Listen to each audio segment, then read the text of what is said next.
lancar dan tanpa gangguan apapun. Amin. Setelah kelas, tolong dipimpin untuk berdoa.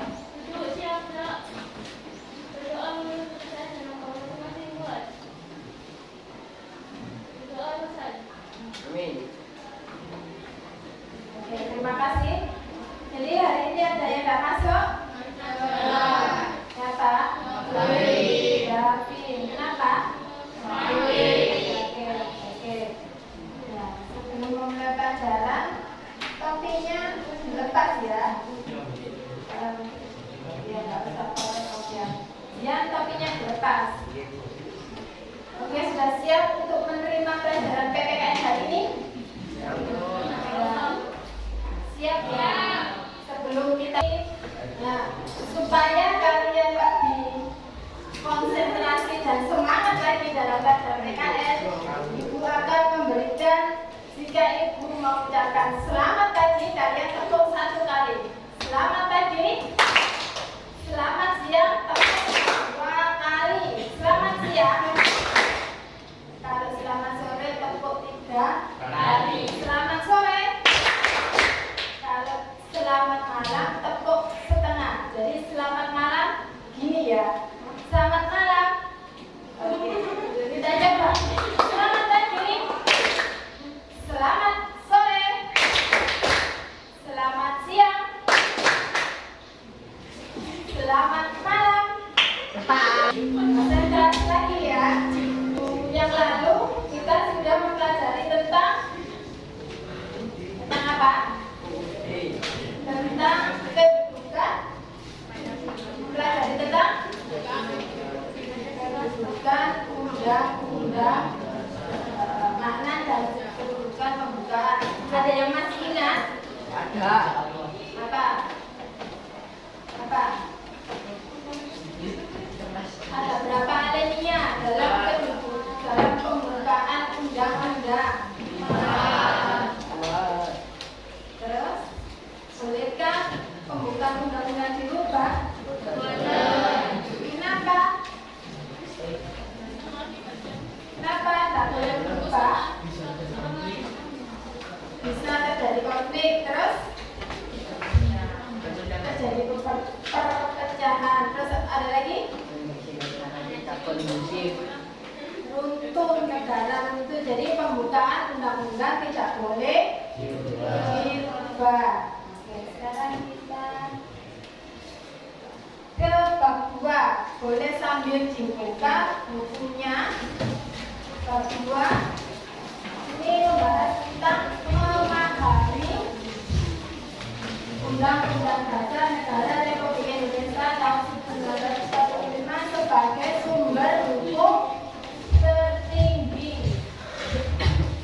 Nah, pertemuan 2 kita akan membahas tentang kedudukan dan fungsi Undang-Undang Dasar Negara Republik Indonesia tahun 1945. Jadi pada pertemuan kedua ini kita akan menggunakan model pembelajaran PBL. Jadi nanti kita akan menganalisis gambar yang saya berikan kepada kalian ya.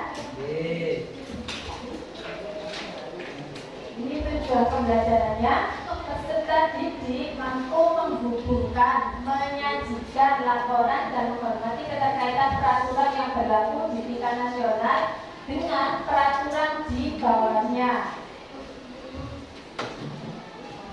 Kemudian indikator ketercapaian tujuan pembelajaran yang pertama, peserta didik mampu menghubungkan kedudukan dan fungsi Undang-Undang Negara Republik Indonesia tahun 1945 dengan benar.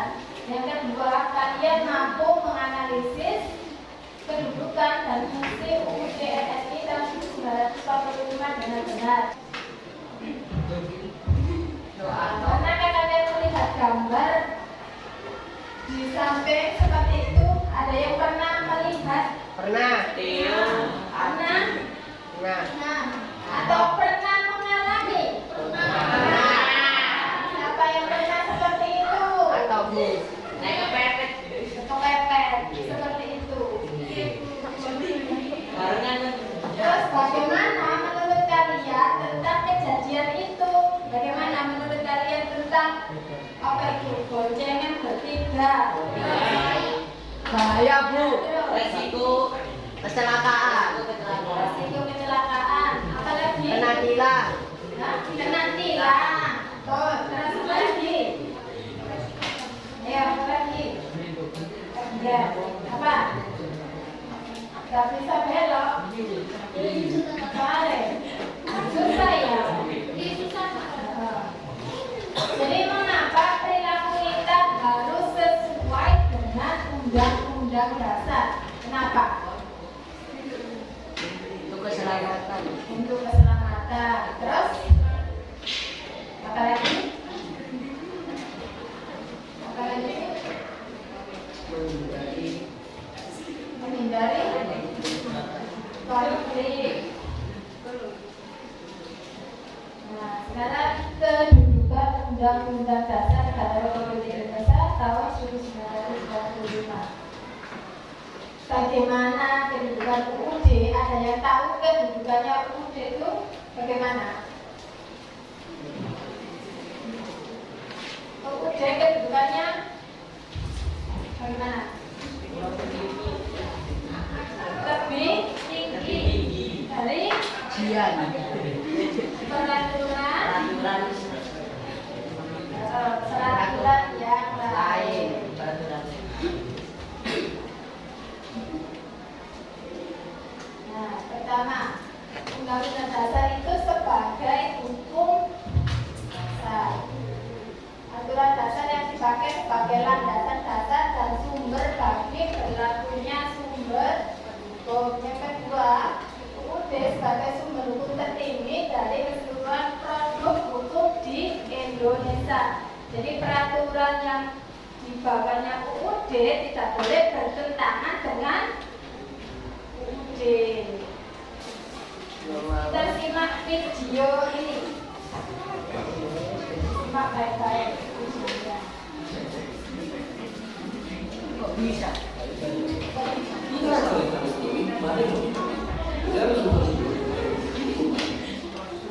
Coba jawab dan ceritakan alasan kalian di kelompok kita. Oke, mungkin ada mungkin semoga kita nggak akan dihadapkan seperti yang tadi. Karena itu tuh cuma terjadi sama kriminal. Sedangkan kita selama ini hidup tentang pemberontakan yang ada. Tapi tunggu dulu. Kadang-kadang peraturan juga justru sudah punya kebebasan terkekang. Di sekolah atau jalanan kita dipaksa menurut aturan. Kalau di rumah nggak menurut aturan orang tua, orang itu pun juga. Jadi sebenarnya peraturan boleh lebih banyak tutup atau Apa kesimpulannya dapat kita ambil dari video barusan yang kalian tonton? Mentaati peraturan. Mentaati peraturan. Jika tidak mentaati aturan, jika tidak mentaati aturan akan mendapatkan sanksi.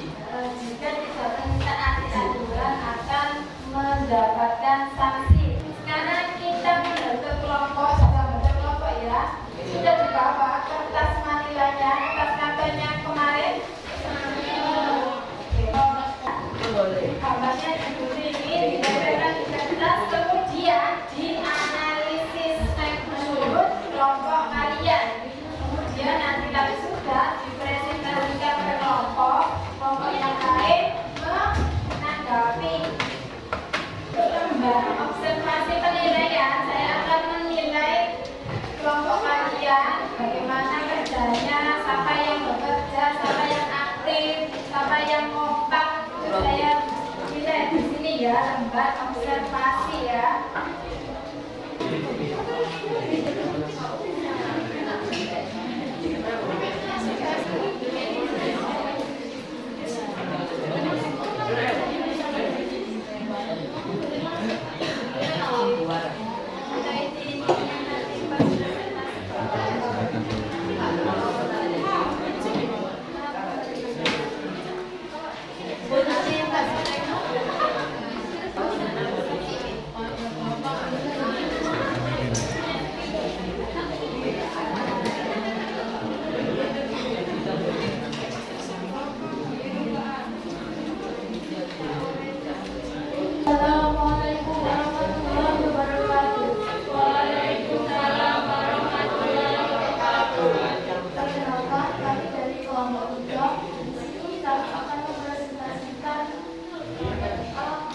Manfaat dan khawatir. Identifikasi kalilah Ada kesimpulan ayat 1 bunyinya setiap orang bebas memeluk agamanya masing-masing dan untuk beribadah menurut agamanya dan kepercayaannya.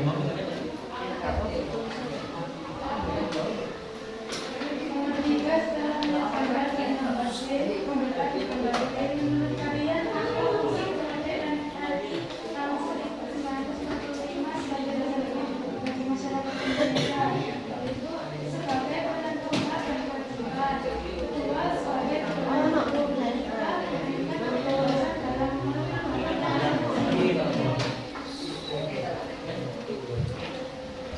sekian prestasi dari kelompok kami apakah ada yang bertanya? Bagaimana cara menyikapi keragaman agama tersebut? Cara menyikapi keragaman agama tersebut adalah dengan melakukan toleransi, saling menghormati dan menghargai, serta tidak memaksa dan kepada orang lain karena Tuhan yang menjadikan kita. Wassalamualaikum warahmatullahi wabarakatuh.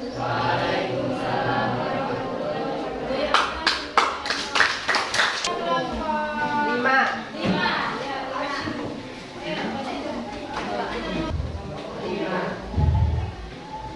ada hamba yang menjelaskan jika di jalan dibuatkan yang darurat dan digunakan dengan benar. Yang ketiga adalah hamba yang menjelaskan bahwa yang darurat tidak digunakan dengan benar, sehingga para pejalan kaki tidak mendapatkan keamanan di jalan.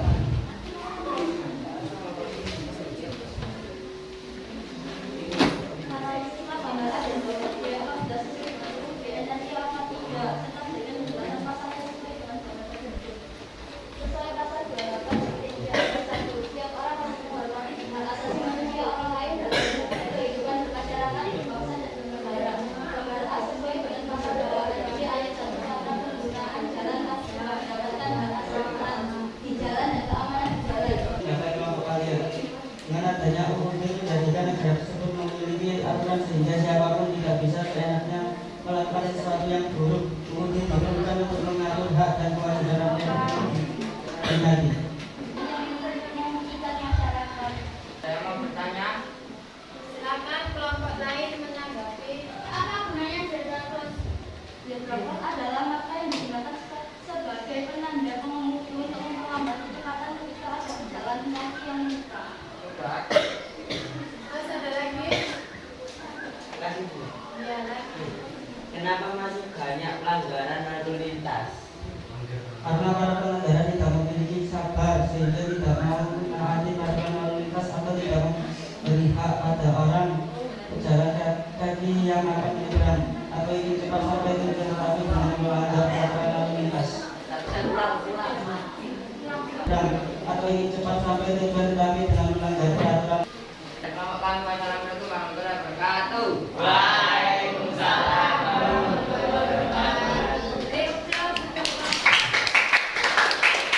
Presentasi dari teman-teman kalian.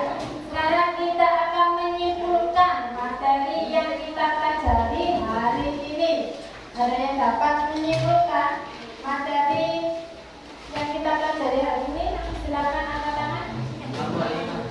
Kita harus mentaati peraturan yang ada. Kita harus mentaati peraturan yang ada. Ada lagi? Pentingnya peraturan. Terus? Menaati. Silakan